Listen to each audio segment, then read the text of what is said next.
ये यहाँ पर क्या कह रहा है कि server cyclically repeatedly scans class queues. मतलब ये क्या करेगा, जो भी हम लोगों ने क्लासिफिकेशन निकाली है उधर से हेडर फील्ड की वैल्यू, मतलब जो भी कोई क्वांटम नंबर हम लोगों ने उधर से निकाला है, तो जो है ना साइकिल बाय साइकिल एग्जीक्यूट करता रहेगा। जिस तरह से मैंने आपको बताया था कि जो है ना एक हमारे पास प्रोसेस आया, उसके बाद हमारे पास सेकंड प्रोसेस आया, थर्ड प्रोसेस आया, उनमें से उन तीन प्रोसेस को हम लोगों ने क्वांटम नंबर असाइन कर दिया है। तो जिसका सबसे स्मॉलेस्ट क्वांटम नंबर होगा वो एग्जीक्यूट होगा। अच्छा, अभी हम लोगों ने क्या करना है कि क्वांटम नंबर लेट सपोज हम लोगों ने 5 सेकंड्स का असाइन कर दिया है, तो जो जिसकी सबसे स्मॉलेस्ट वैल्यू होगी वो एग्जीक्यूट होगा। तो 5 सेकंड्स मिसाल के तौर पर सबसे स्मॉलेस्ट वैल्यू मेरे पास प्रोसेस नंबर सेकंड की है, प्रोसेस नंबर टू की है, जिसकी 10 सेकंड वैल्यू है। तो वो 5 सेकंड्स के लिए एग्जीक्यूट होगा। देन उसके बाद जो नेक्स्ट वन होगा जिसकी उसके बाद स्मॉलेस्ट वैल्यू है, मैं एग्जांपल ले लेता हूँ, प्रोसेस नंबर वन है, उसकी सबसे कम वैल्यू है, उसके बाद मतलब 15 वैल्यू उसकी है, तो 5 सेकंड्स के लिए वो एग्जीक्यूट होगा। एंड उसके बाद फिर हम लोग चेक कर लेते हैं प्रोसेस नंबर जो थ्री है उसकी उसकी जो वैल्यू है वो 20 सेकंड है। तो अभी हम लोग अगेन चेक करेंगे कि किसकी जो है ना क्वांटम नंबर किसका स्मॉल है। तो 5 5 सेकंड हमारे पास दो प्रोसेस के, प्रोसेस नंबर वन का भी, प्रोसेस नंबर टू का भी। जो यहाँ पर हम लोग फर्स्ट कम फर्स्ट सर्व वाला लगा लेंगे, प्रोसेस नंबर वन को एग्जीक्यूट करेंगे, 5 सेकंड तक के लिए वो एग्जीक्यूट होगा। देन उसके बाद फिर अगेन चेक करेंगे तो प्रोसेस नंबर सेकंड का हम लोगों को क्वांटम नंबर स्मॉल मिलेगा, तो उसको एग्जीक्यूट कर लेंगे। मतलब प्रोसेस वन भी एग्जीक्यूट होगा, प्रोसेस टू भी एग्जीक्यूट हो गया। उसके बाद हमारे पास प्रोसेस नंबर थ्री रहेगा जिसका जो है ना 20 सेकंड वैल्यू है। तो वो फिर जो है ना पहले 5 सेकंड के लिए करेगा, फिर अगेन दोबारा चेक करेगा क्योंकि और कोई प्रोसेस नहीं होगा, तो अगेन उसे एग्जीक्यूट करेगा 5 सेकंड्स के लिए, फिर अगेन चेक करेगा कोई और प्रोसेस नहीं होगा, तो अगेन उसे 5 सेकंड के लिए, और फिर लास्ट में 5 सेकंड को एग्जीक्यूट उसको करके जो है ना वो कंप्लीट हो जाएगा वो प्रोसेस। तो सिमिलरली वो इधर भी यहाँ पर भी यही केस है कि जिसका क्वांटम नंबर या जिसका जो है ना एडर फील्ड की वैल्यू जो भी हम लोग स्पेसिफाई कर रहे हैं स्मॉल होगी, वो सबसे पहले एग्जीक्यूट होगा और रिपीटेडली ये चेक करता रहेगा।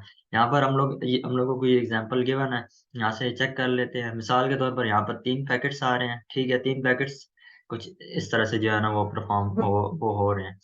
तो यहाँ पर सबसे पहले सबसे स्मॉलेस्ट किसकी है वैल्यू, ये ग्रीन वाले की है, और सबसे उसके बाद उसके नेक्स्ट पे ब्लू वाले की है, और सबसे ज्यादा जो वैल्यू है वो रेड वाले की है। तो हम लोग एक स्पेसिफाई कर लेते हैं यहाँ पर क्वांटम नंबर, लेट सपोज हम लोग जो है ना यहाँ पर क्या कह लें कि टू स्पेसिफाई कर लेते हैं। तो सबसे पहले इसके दो पोर्शन एग्जीक्यूट होंगे, ठीक है, ये चला जाएगा आगे फॉरवर्ड हो जाएगा, और उसके बाद फिर हम लोग इसका एक पोर्शन रह जाएगा, हम लोग इसका भी पोर्शन चेक करेंगे, इसका भी पोर्शन चेक करेंगे। इसकी वैल्यू एक आ रही है, इसकी वैल्यू चार आ रही है, और इसकी 1 2 3 4 5 6 आ रही है। तो जिसकी वन वाली वैल्यू होगी ये फिर दोबारा से एग्जीक्यूट हो जाएगा। ठीक है, देन उसके बाद हम लोगों ने क्योंकि दो सेट किया हुआ था, अभी इसकी वैल्यू ज्यादा है, इसकी वैल्यू कम है, ये एग्जीक्यूट हो गया सेकंड नंबर वाला। तो हम लोग इसके दो पोर्शन एग्जीक्यूट कर लेंगे, अगेन फिर इन दोनों में कंपैरिजन करेंगे, चेक करेंगे, तो इसके दो होंगे, इसके ज्यादा होंगे, फिर अगेन इसी को एग्जीक्यूट कर लेंगे, और ये इस तरह से ब्लू वाला भी एग्जीक्यूट हो जाएगा। उसके बाद इसकी बारी आ जाएगी, और इसके अलावा हमारे पास और कोई पैकेट्स नहीं होंगे यहाँ पर। तो सबसे पहले इसके दो पोर्शन एग्जीक्यूट करेंगे, ठीक है, एग्जीक्यूट करने के बाद फिर हम लोग ये यहाँ पर नीचे चेक कर लेंगे। एग्जीक्यूट से मुराद ये है कि फॉरवर्ड करना। तो इसके दो हम लोग फॉरवर्ड करने के बाद फिर हम लोग चेक करेंगे इसके, क्योंकि रेड के अलावा कोई और प्रोसेस नहीं है, सॉरी कोई और पैकेट नहीं है, ये दो हमारे पास जो है ना आगे फॉरवर्ड हो चुके हैं। तो हमारे पास कोई और चॉइस नहीं है, तो हम इसके अलावा फिर रेड को ही उठा लेंगे। तो रेड के अगेन दो पोर्शन फॉरवर्ड करने के बाद फिर अगेन हम लोग चेक करेंगे कोई और पैकेट्स नहीं है, तो रेड को दोबारा उठा लेंगे। रेड के जो है ना फिर अगेन दो करने के बाद रेड भी कम्प्लीटली एग्जीक्यूट हो जाएगा या फॉरवर्ड हो जाएगा। इसके अलावा इसके बाद हम लोग चेक करेंगे क्यों बिल्कुल खाली है, तो जो है ना इसकी अपनी एज की फंक्शनैलिटी परफॉर्म हो जाएगी।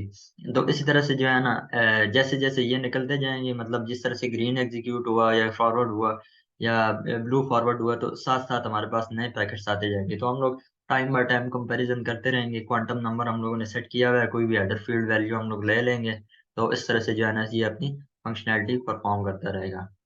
तो होपफुली आप लोगों को ये बात समझ में आ रही होगी। ये क्योंकि अभी जो चीज़ें मैंने समझाई हैं ये तो मैंने मतलब वो बताई हैं, इतनी खास वो उस तरह से एक्सप्लेन नहीं कर पाया क्योंकि जो है ना वो थोड़ा सा इंटरेक्शन नहीं है बोर्ड वाला। तो उम्मीद करता हूँ आप लोगों को फिर भी कुछ ना कुछ समझ में आ गई होगी। थोड़ा-सा बस कॉन्सेप्ट समझ में आ जाए और हम लोगों ने इसमें नेटवर्किंग में कोई इतनी डिटेल परफ़ॉर्म नहीं करनी होती।